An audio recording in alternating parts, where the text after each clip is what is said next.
Welcome to the Legacy Leaders Podcast. Are you doing the best for your client to help them create their legacy? Are you creating a plan that goes far beyond finances to help people ensure that it becomes the driving force behind all decisions? On this podcast, hosts Katie Beth Hand and Stan Miller will help you with growing your practice and your clients' peace of mind. Together, they bring the best and brightest minds to share with you how to help your clients develop their best legacy. And now, here are your hosts, Katie Beth and Stan. Welcome back to the Legacy Leaders Podcast. This is your host, Stan Miller. Our guest today is Georgette Pascalle. So I've read your resume. You've done a ton of things. You know, you've had a real footprint in the marketing, communication space as an entrepreneur. I love it that you define yourself as a disruptor. I like to think I am one of those also, so I can identify and connect with that. And so with that, let me welcome you to the podcast and let's have some fun together. I love it. Thanks, Stan. I'm really looking forward to it. I'm a big fan and, can't hold a candle to you, but I'm trying to get there. Oh, no, that wouldn't be so hard, I promise. So I know from the conversation we've had, you have a background that really informs where you are now. So let's take a minute, take a step back and give me some context of what you've been through, come through, and done that informs where you are now. Yeah, I love that. I love that. So I'm an East Coast gal through and through. So grew up, born in Connecticut, and didn't have any money, didn't have a lot of money, decided I wanted to do something in fashion. So went to FIT, which is the Fashion Institute of Technology in the city.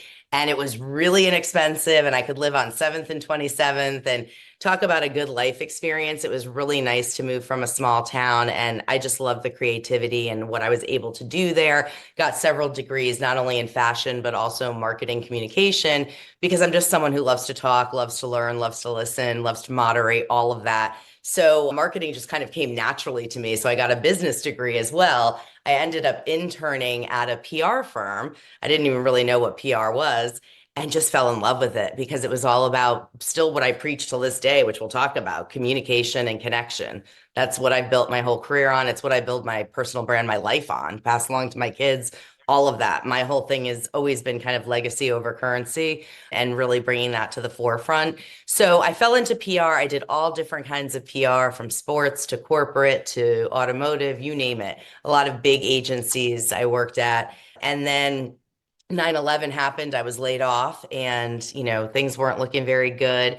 And I met a gentleman who would kind of change my life. And he said, "You're too cool to move back to Connecticut. You can't be broke. I'm going to give you a job. Do you want to do healthcare PR? I'll give you like a project once a week." I said, "Sure, I need to pay my rent. That works for me." So I kind of fell into the healthcare PR space from there, which just became a love of mine. And I think because, like you're talking about with disrupting and words of that nature, healthcare hadn't seen anyone like me that had put on events and made things really communicative and while still being educational. So it was kind of a vibe, at the time that I could bring something. And I really just fell in love working with the doctors and the surgeons and the KOLs and the writers and all of that stuff. So I really grew that business to over $1 million in the first year. So it was pretty fantastic. And I just realized I had my knack can go from industry to industry, which is what I teach till this day. PR is PR, communications is communications in any field, but ultimately, it is what it is. So it's just knowing how to do it. So I ended up moving to Pittsburgh with my ex-husband and thought I can do this on my own, and started my own company because I really believed in a no brick and mortar, completely virtual setting. Now, this is 20 years ago, way pre-pandemic. So this isn't, work from home, falling on the bandwagon a lot. This is like, I just said, listen, I know I'm going to have children. I didn't at the time. I'm much more effective and efficient in the morning. Why can't we all just work from a place we're comfortable? I don't understand. Cut down on costs. The whole thing made business sense 101 to me. So I started Pascalle, my agency, and it started out as a strict healthcare PR firm. We were around almost 20 years until we got bought. We morphed and grew into a complete marketing agency, along with digital and IR and Corp Com and all that good stuff. So it was all pharmaceuticals, medical devices, things of that nature. And I think what we brought to the table was just a different flavor of how to connect people, whether it be at medical meetings or whatever. And, how the tried and true, just getting to know people and what they like is really what advances business at the end of the day. Knowing your client, knowing your customer, and doing everything with a great reputation. I didn't have a lot of turnover in my company, even client wise, which is kind of unheard of in marketing agencies because there is usually a lot of turnover in any agency. It's just typical. It's no one's fault. So anyway, so fast forward, I ended up selling 2.5 years ago to a company that was always really interested. And now I'm kind of living my second act. I'm since divorced for a decade. My dad passed. I had several things that have happened the past decade that really informed who I am now going forward and why things like legacy over currency are still important to me till this day, more than ever, to be honest with you. And I've started a few small companies, the kind of cornerstone being be your own G, meaning have your own back in life, business, personally, all of that. We all have to remember that, whatever we're going through. And I have a podcast. I do marketing consulting. So hooking people up with the right agencies, making those connections. That's really important, media wise, partner wise, any of that. And I also do speaking. So whether that's a keynote or moderation, I can speak on kind of a plethora of topics to do with marketing and communications overall. Yeah, my oldest just went to college. I have 3 teenagers, proud single mom. I'm a boxer. I'm doing a meet next year, so I'm psyched about that. And I just like to do different things in a different way. And I'm finding my step now creating new companies at this stage in my career. As you know, it's just different. So sorry that was so long, but that's the basic gist. Oh, good context. So our listeners are primarily financial advisors, estate planning attorneys. Typically, they're solo practitioners or small firms thinking about marketing, branding, getting their message out, getting clients to come in. It's something most of the people listening to this think about all the time. So I'm hoping that in the few minutes we have together, you're going to be able to distill down some of the best wisdom, the best insight, the best learning that comes from all those years of doing this and be able to share it with our listeners in a way that is useful and actionable. So let's start with that. So let's think about Yep. some, like just a conversation with somebody who's a listener, who's a financial advisor, an estate planning attorney about marketing. What are some ideas, some thoughts, some maybe mistakes they make, some wisdom and insight? So, Definitely. I'll hit it right away. I think first and foremost, always for me, which has gotten me pretty far and successful, whatever that word means to you, is just being authentic and being yourself. It sounds very cliche, but there's so many people out there from a marketing lens that are really working with influencers they shouldn't be. We're, doing things that people are telling them to do that might not fit in their business model or they're not comfortable with, or they don't have the budget for. So I think it's like being authentic and really knowing what your goal is and also knowing the budget you have when you're thinking about marketing, because whether you're an N of one or an N of a million, it doesn't matter if you're IBM or you're a small startup. You do have to think about marketing, but you do have to also know what you can do. What's your goal and what are you willing to spend on that? Because I think sometimes bigger marketing agencies will really sell a lot of paid content or things like that, or try and upsell you on that. But if you really don't know the results of what that's doing, it's not going to make any sense. And you're not seeing, the needle move at all, which is typically what happens because we're told paid is good, right? So, I think just kind of really getting to know, talking to someone like me, it doesn't need to be me, but someone who's been around who can help vet what's right for you. One of the topics I speak about all the time, and it's so applicable here, is bespoke business, because long are gone are the days that are kind of cut and paste of contracts and things like that. But bespoke business, what works for this business at this particular time? Are they pre-launch? Are they losing clients? Are they getting more? Are they trying to scale? There's a million things, right? So I really get in there and try and talk to people about where are you? Where do you want to be? Okay, here's what you need right now. It's great to have a 5 and 10 year plan, but I always try and teach my clients that's great. And you need that vision, but also you've got to congratulate and understand and appreciate the little things along the way with marketing and start small sometimes to see what works.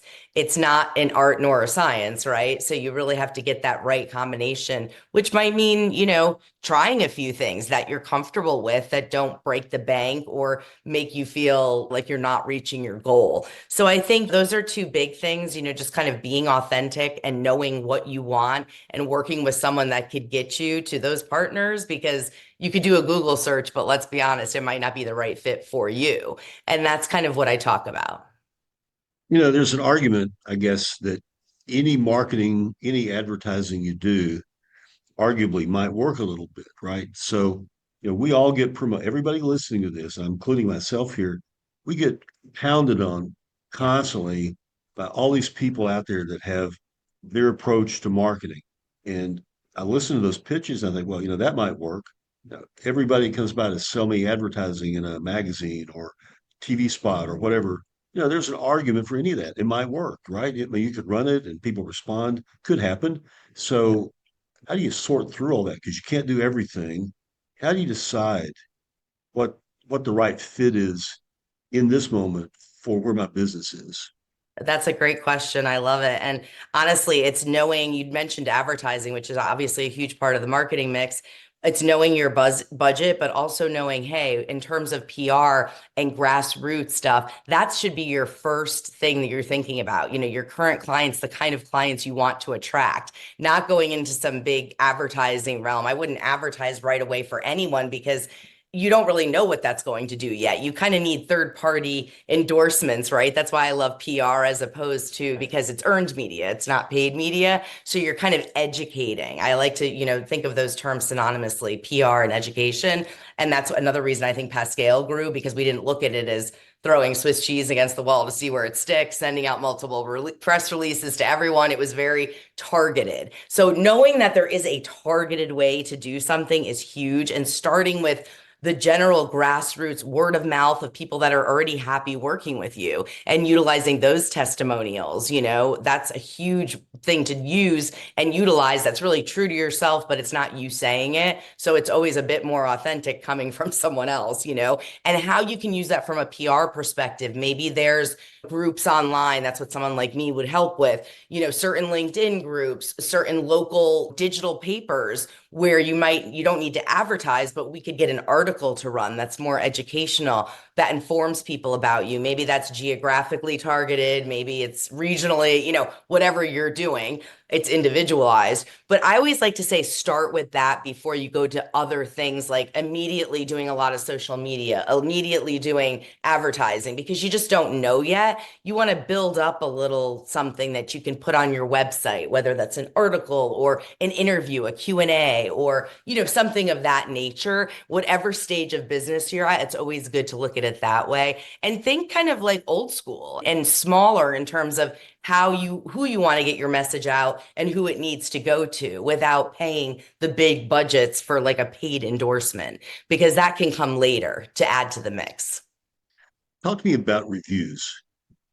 Huge, huge, huge, huge. Now, people don't utilize reviews sometimes, and they think, oh, I don't want to toot my own horn, or I don't want to do this, or what have you. Reviews, obviously, especially the good ones, should be used in a plethora of ways, whether that's on your website or if you're doing email blasts, depending on what you're doing. It could be you just have a LinkedIn page or something of that nature, right? It's kind of getting it out there in that way that I think is important, because they really look at reviews lately. It's actually really increased, I'd say, the past few years.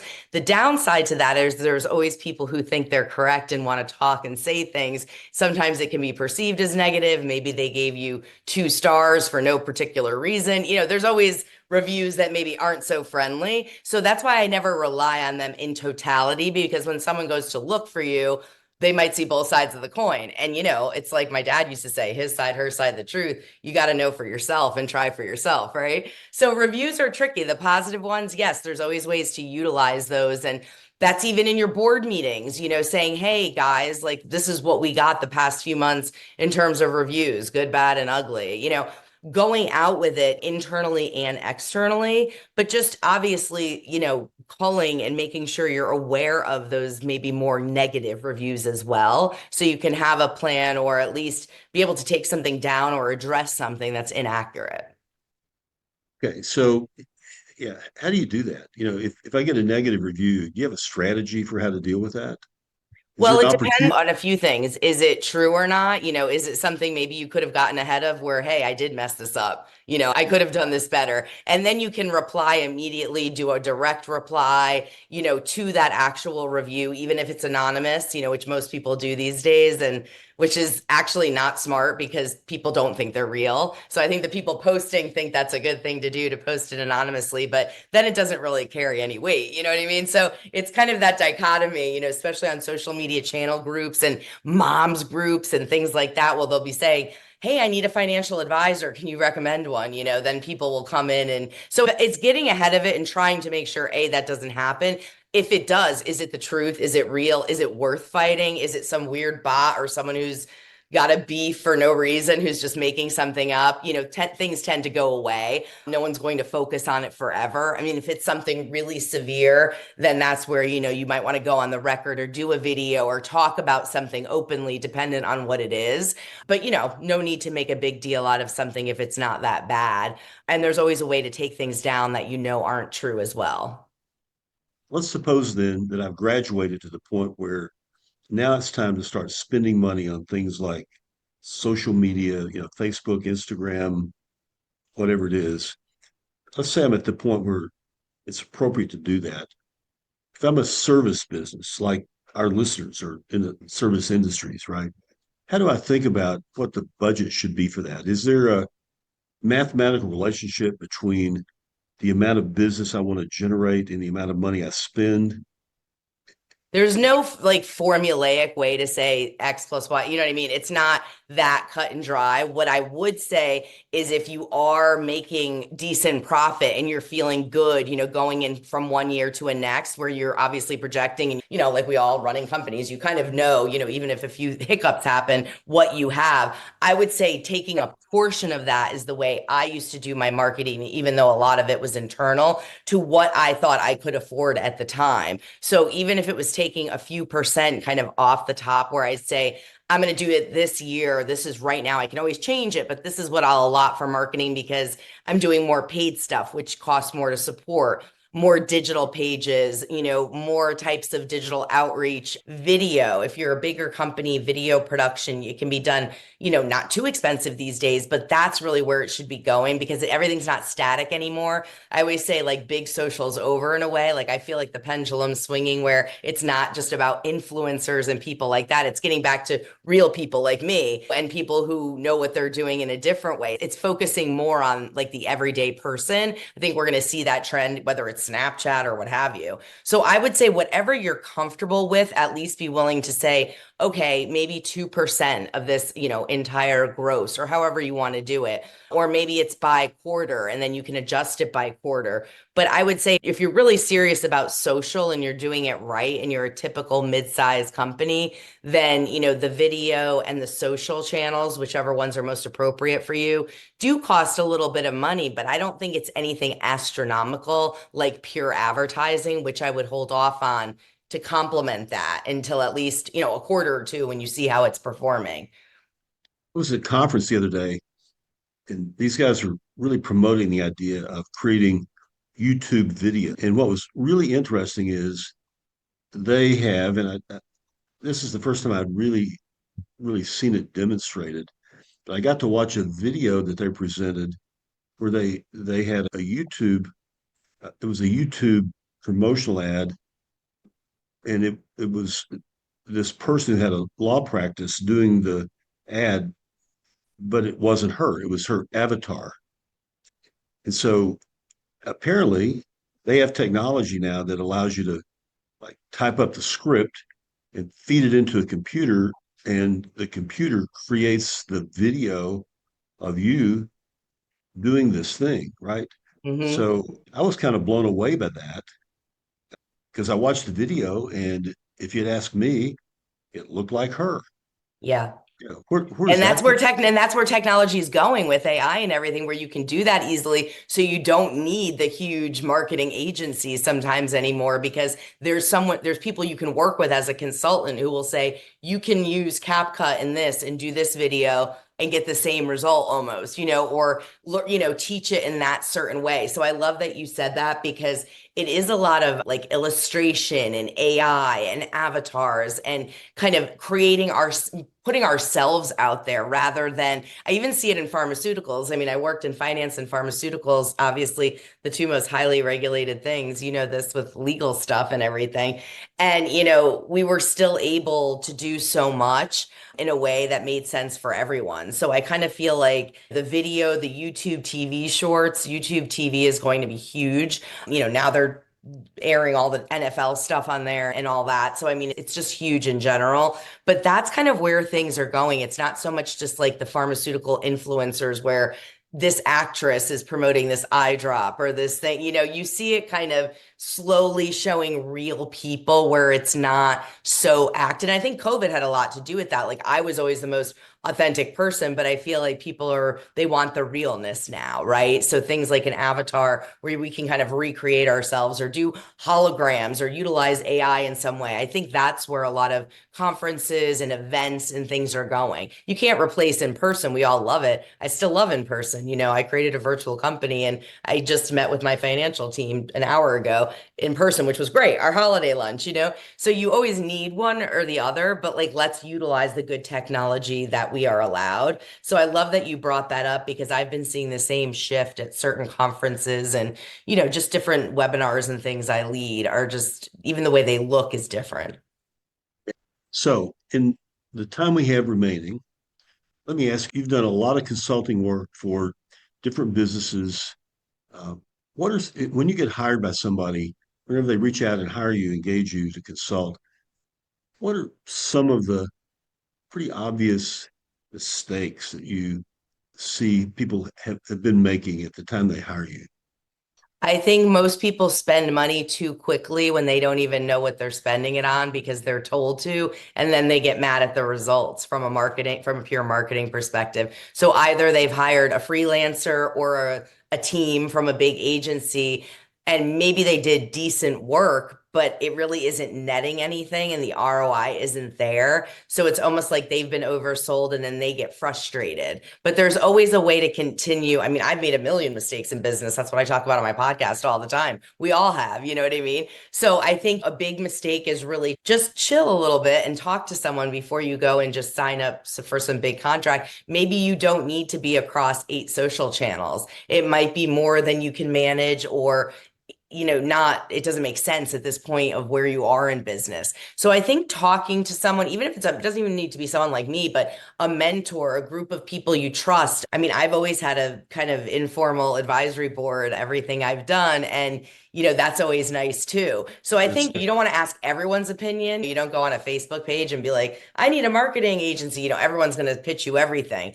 It's more, who do you trust, that who you can go to and say, okay, who would you hook me up with to kind of ask what I really need right now? Because sometimes it is baby steps, especially when you're an entrepreneur and it's your own money, when you don't have big funding Right. yet. I see people who come to me and they're like, oh my God, we spent, $15,000 on a website and it's really not doing anything. No one's driving anything there. So it might as well be in the ether. Like, there's really no point when you could have used like 10K of that to work with someone like me to get some PR, general articles, get in the right Facebook groups, LinkedIn groups. So it's a bit more organic and grassroots, yes, and old school, but it's also doing it in a way where you're actually seeing results and you're reaching the right people. That's the other thing I want to make clear. I always preach this, and even to my children with likes and things on social, but quality over quantity is a big one. 80s and 90s were so excessive numbers, and now we have social media. How many people reposted, but really it's about the quality of people you're reaching out to. You could be reaching 10 million people, but they might not be the right people, So when someone's overselling you on something, it's like, okay, but what's really your audience? Don't get dazzled by numbers. They might not convert. Numbers don't convert to sales a lot. We all know that. It depends on how you're doing it. And like I said, it's not an art nor a science. So there's no formulaic, like, Goodwill Hunting, explosive. That's not business, So those are kind of the big ones that I'd say. And I love entrepreneurs and I love to see them succeed. I'm going to mentor someone at Fairfield University right after I talk to you, and she's in finance, and I'm helping her with some things as she goes into graduate school. She's a D1 basketball player, and I do a lot of things like that because I love talking to even younger people about their personal brand and NIH and everything they have to deal with as an athlete, and as well as preparing for the media and stuff. So I'd say, just make sure you're talking to some trusted sources and don't go out to everyone, and just don't overspend at first, because then it usually ends up with you being a little bitter or unpleased with the results. That's a really good answer. I really like that answer. So I have the last question, and it is, what are you seeing? What's new? What's coming next? Or what's going away? What are the trends? What trends do you see emerging? I see, like I said, kind of the quality over quantity. I see less volume being important, where it's like you might get 20 ads a day. I feel like that's kind of waning. And like I said, the pendulum's swinging a little bit. It won't be so much volume in your face, paid ads. I think it's going to be a little more relaxed the way people are targeted. I don't think it was going to be so in your face. There's going to be some sort of shift because, like I said, you even see it like the influencers are now me and you and different people. We're getting there, So I think those are two really big trends, just kind of, the quality over quantity and how people are hearing things. And then the third, I would say, which we didn't touch on too much, but is really what I talk about the most, is communication.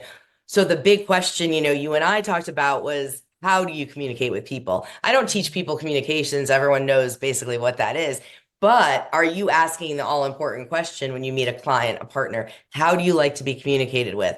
That literally can solve 80% of the agita and issues you have with people. If they prefer to be text, or it's like, honestly, you can be going to the vet, you can be talking to the janitor at a high school, you could be in the C-suite at a large public company, but that's the most irritating thing when you're trying to get stuff done. And I really believe in bespoke business and doing things efficiently and effectively, because there is no time to waste, right? We only get one life. So I'm kind of a firm believer, unless 8 million Zoom calls and meetings that don't deliver or do anything, and more of a proponent of work on your own time when you're motivated to work. That's what I did and how I built my company of 50 employees. Like, they knew I had their back and I knew they were comfortable working that way. So I think you're going to see more of that too. And just kind of how people communicate will really be at the forefront, which makes me happy, because it is something that's very important in this day and age with everything happening in this country. I think personally, professionally, we all need kind of a reset with comms. This has been great distilled wisdom. So, Georgette, if any of our listeners wanted to reach out to you, what's the best way to do that? Instagram at Be Your Own G is the best place. BEYOUR OWNG. So just Be Your Own G is the best place to get me. I'm also on LinkedIn and all the other channels, but that's where you can really get a flavor of, my speaking and my podcast and things of that nature. Yeah. So how do we find the podcast? That is everywhere. It's on Apple. You can get it anywhere you get your podcast, Spotify. I work through Buzzsprout, so it's pretty much everywhere that you'd get your podcasts. Okay, perfect. So we're going to post all that contact info in the show notes. Maybe some of our listeners will actually reach out and connect with you. It'd be a good thing if they did. That would be amazing. This has been terrific, Georgette. I appreciate the time today. This is really, really terrific. So this has been the Legacy Leaders Podcast with your host, Stan Miller. Our guest today has been Georgette Pascalle. Georgette, it's been a pleasure. Enjoyed having you today. We're going to post everything about how to find you in the show notes. Look forward to staying in touch with you. Well, thank you so much. It's been a pleasure, and I really appreciate you. So thanks so much. Have a good one. You've been listening to the Legacy Leaders Podcast with Katie Beth Hand and Stan Miller. For more information on them and the show, please visit pinnaclelegacylaw.com. If you like what you've learned today, do share the program with your friends and subscribe wherever podcasts are found.